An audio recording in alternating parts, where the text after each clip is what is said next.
Hello అందరికీ welcome back to our channel explore with మౌని.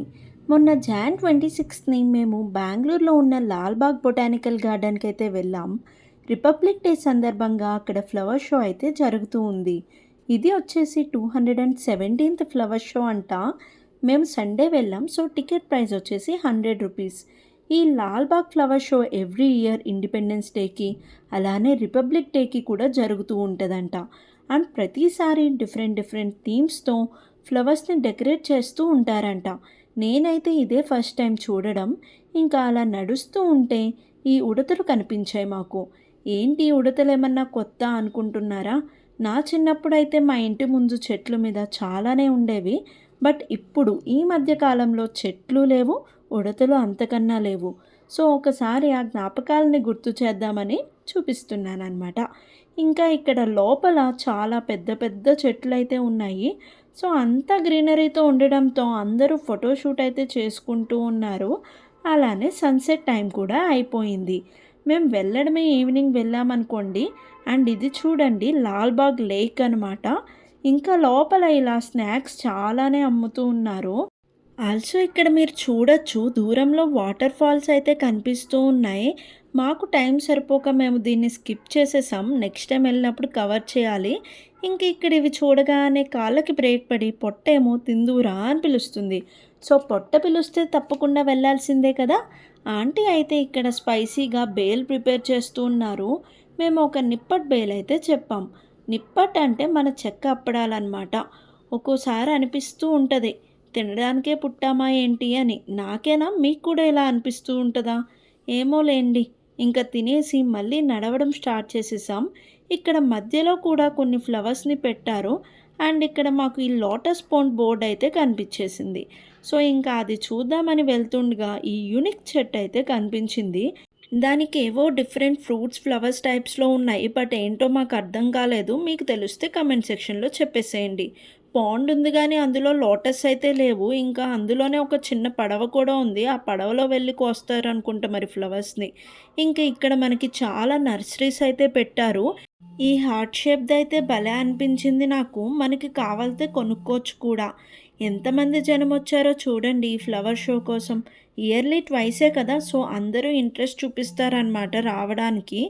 ఇంకా ఇక్కడ ఈ టబ్లోంచి ఫ్లవర్స్ పడుతున్నట్టు భలే క్రియేటివ్గా అరేంజ్ చేశారు కదా. నేను ముందు నార్మల్ డేస్లో ఒకసారి లాల్బాగ్కి వచ్చా. బట్ ఇక్కడ గ్లాస్ హౌస్ ఉంటుందని నాకు తెలీదు. ఫైనల్లీ ఇదే లాల్బాగ్ గ్లాస్ హౌస్ అనమాట. సో ఇంకా క్యూలో లోపలికి వెళ్తున్నాం మేము.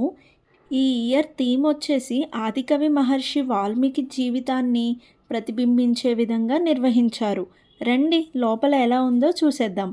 ఇక్కడ చూసినట్లయితే ఆ ఫ్లవర్స్ ఆ డీటెయిలింగ్ చాలా అంటే చాలా క్రియేటివ్గా చేశారు. ఇంకా డిఫరెంట్ ఫ్లవర్స్ అన్నీ యూస్ చేశారు. ఇందులో మనకి తెలిసినవి ఉన్నట్టే అనిపించలేదు. ఎక్కడో ఒక 4-5 ఉండి ఉంటాయేమో అంతే.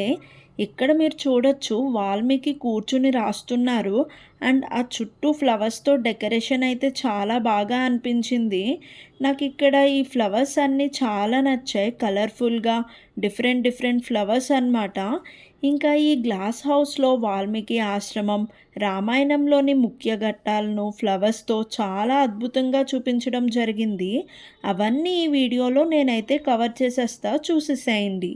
అండ్ ఈ 2025 లాల్బాగ్ ఫ్లవర్ షోలో సుమారు 25 లక్షల ఫ్లవర్స్ అయితే ఉపయోగించారంట. ఓన్లీ ఈ గ్లాస్ హౌస్ లోపల అయితే 10 lakhs ఫ్లవర్స్ వరకు ఉపయోగించారంట. ఇలాంటి ప్లేసెస్కి పిల్లల్ని తీసుకుని వస్తే వాళ్ళు ఎంజాయ్ చేస్తూ ఒక ఎగ్జిబిషన్ టైప్లో అన్నీ నేర్చుకుంటూ ఉంటారు. ఇది చూడగానే నాకు ప్లాస్టిక్ అనిపించి టచ్ చేసి చూసా. బట్ రియలే. మొత్తం అన్ని రియల్ ఫ్లవర్సే. మనకి తెలియడానికి ఇంకా పిల్లలు నేర్చుకోవడానికి ప్రతిదానికి నేమ్స్ కూడా రాశారు. Like crown yellow, mime mix, diamond pink, అలా చెప్పుకుంటూ పోతే చాలానే ఉన్నాయి. ఇక్కడ చూసినట్లయితే వాల్మీకి ఆశ్రమాన్ని పూలతో ఎంత అద్భుతంగా డెకరేట్ చేశారో చూడండి. ఆ పైన ఉన్నది జటాయు పక్షి అనమాట. రావణుడు యుద్ధంలో జటాయు పక్షిపైకి బాణం వేస్తే అది కింద పడిపోయి చనిపోతుంది కదా. ఆ దృశ్యాన్ని అయితే ఇక్కడ చాలా అద్భుతంగా చూపించడం జరిగింది మనకి. ఇంక ఇదొచ్చేసి రాముడి ఉడత. ఇంకా ఈ లోపల ఈ ఫ్లవర్స్‌లో నాకు మన చిన్నప్పుడు ఒక ఫ్లవర్ నుంచి తేనె వచ్చేది అనేవాళ్ళం కదా! అదైతే కనిపించింది. అలానే చామంతి పూలు కూడా ఉన్నాయి. వైట్ అండ్ యెల్లో చామంతి పూల మధ్యలో ఈ పింకిష్ ఫ్లవర్స్ చాలా బ్యూటిఫుల్‌గా అనిపించాయి నాకు. ఆల్సో ఇక్కడ వీళ్ళు పంచవటిని కూడా పెట్టారు. రాముడు, సీత ఇంకా లక్ష్మణుడు భలే అనిపించింది. ఇంకా ఇక్కడ ఈ గ్లాస్ హౌస్ లోపలే చాలా డిఫరెంట్ ఫ్లవర్స్ కలర్‌ఫుల్‌గా ఉన్నాయి. మీరు అన్నీ చూసి మీకు ఎలా అనిపించిందో, మీరెప్పుడైనా ఇలాంటి ఎక్స్‌పీరియన్స్ చేశారేమో కామెంట్ సెక్షన్‌లో నాకు చెప్పేయండి. ఓవరాల్ లుక్ అయితే ఇలా ఉంది. చూడండి ఎంతమంది జనం ఉన్నారో లోపల కూడా. మేము ఆ గ్లాస్ హౌస్ నుంచి బయటికి వచ్చేసరికి బయట మొత్తం చీకటయిపోయింది. ఇక్కడ చూడండి స్కూల్ పిల్లల ప్రాజెక్ట్‌లా అనిపించాయి నాకు. బావున్నాయి. అండ్ ఇక్కడ ఒక ఫోటో బూత్‌లా చైర్ అయితే పెట్టారు. చాలామంది ఫోటోస్ దిగడానికి వెయిటింగ్‌లో ఉన్నారు. ఆ వెయిటింగ్ చూసి ఇంకా మేమేమి దిగకుండానే వెళ్ళిపోయాం అక్కడి నుంచి. అండ్ ఇక్కడ బటర్‌ఫ్లైస్‌తో చాలా పెట్టారు. అండ్ ఇది కర్ణాటక మ్యాప్ అనమాట. లోపల షాపింగ్‌కి చిన్న చిన్న స్టాల్స్ చాలానే పెట్టారు. కాస్ట్ అయితే నాకేమంత రీజనబుల్‌గా అనిపించలేదు. నార్మల్ డేస్‌తో కంపేర్ చేస్తే ఎక్కువగానే ఉన్నాయి. సో, నేనేమి తీసుకోలేదిక్కడ. అండ్ ఈ ఫ్లవర్ షో టైంలో ఏ స్కూల్ స్టూడెంట్స్ అయితే వాళ్ళ స్కూల్ యూనిఫామ్‌తో వస్తారో వాళ్ళకి ఎంట్రీ టికెట్ ఫ్రీ అంట. సో, ఫ్రీగా అంతా ఎక్స్‌ప్లోర్ చేసేయొచ్చు వాళ్ళు. అలానే ఇక్కడ ఈ పికాక్‌ని చూడండి ఫ్లవర్స్‌తో చాలా బాగా డెకరేట్ చేశారు. అసల ఈ క్రియేటివ్ థాట్స్‌కి అయితే హ్యాట్స్ ఆఫ్ చెప్పొచ్చనమాట. అండ్ ఇక్కడ ఇలా ఈ హార్ట్ షేప్స్‌లో ఫ్లవర్స్‌ని డెకరేట్ చేశారు.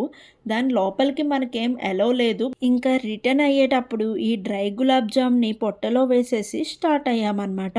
వీడియో నచ్చితే లైక్ చేసి ఛానల్‌ని సబ్స్క్రైబ్ చేసుకుని పక్కనే ఉన్న బెల్ ఐకాన్‌ని ట్యాప్ చేసేసుకోండి. Thank you so much for watching.